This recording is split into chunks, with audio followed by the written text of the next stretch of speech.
100 भागवत कोई सुन बैठा है, कोई 50 सुन बैठा है, कोई 500 सुन बैठा है, इसी का अहंकार है।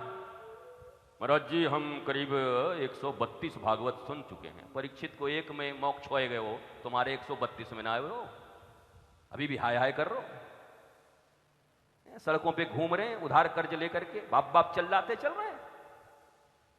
अपने रिश्तेदार तुम्हें नहीं मानते, परिवार तुम्हें नहीं मानते, मोहल्ले वाले तुम्हें नहीं मानते, हृदय में हजारों कष्ट भरे हुए हैं, उसके बाद भी इस बात का अहंकार है कि मैंने 132 भागवत सुन लिए, मैंने रामचरितमानस का 9 पारायण सुन लिए,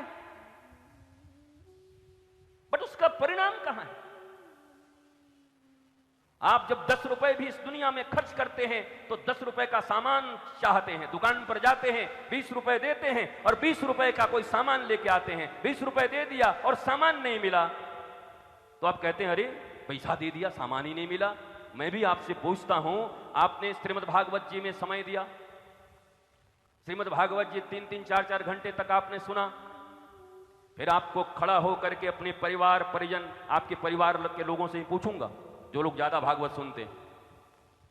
हम बलदाऊ जी में काफी दिन रहने वाले हैं, किराया पे एक मकान लेंगे, यहीं रहेंगे और घर घर जाएंगे मैया के यहाँ, छाछ और रोटी मांगेंगे और खाएंगे। अब पूछेंगे जो 132 सुन के बैठे हुए हैं कि ये कैसे ठीक ठाक है ना, सोई बताएगी मैया हमको, अरे ऐसे बैठ रहो ये सब पता ना क्या कर रहे हो। तब हम पूछेंगे 132, तब पूछेंगे हम 125, क्या भागवत जी में कोई कमी आ गई है? क्या भागवत ग्रंथ में कोई कमी आ गई है? कुछ तो गड़बड़ होगा।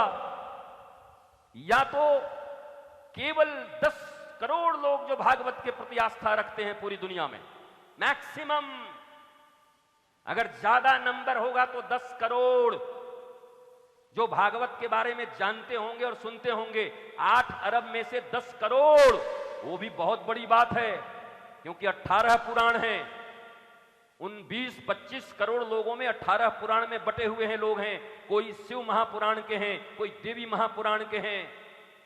वैसे श्रीमद् भागवत के भी लोग होंगे कुछ संख्या में, तो संख्या आपकी इतनी है। अब आपसे ही प्रश्न पूछा जाएगा कि अगर सुनने वाले ये 5 करोड़ लोग भागवत के श्रवण के पश्चात भक्ति, ज्ञान और वैराग्य हमारे भीतर अगर जग गई, भक्ति और ज्ञान वैराग्य की तरह हम नृत्य करने लगे जीवन में, हमारे जीवन में आह्लाद, आनंद, प्रेम, शांति, इसकी वर्षा हो गई।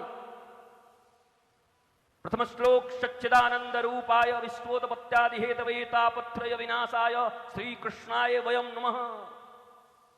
तीनों ताप का विनाश हो जाता है केवल श्री कृष्ण को नमन करने से। अरे नमन तो छोड़ो, कितनी बार भागवत सुन लिए, नमन तो छोड़ो कितनी जन्माष्टमियां मना ली, नमन तो छोड़ो कितनी बार परिक्रमाएं कर ली, नमन तो छोड़ो कितने महोत्सव मना लिए। और ये श्लोक, पहला श्लोक ही महात्मा का पद्म पुराण से कहता है कि तापत्रय विनाशाय, तीनों ताप का विनाश हो जाता है, दैहिक, दैविक, भौतिक।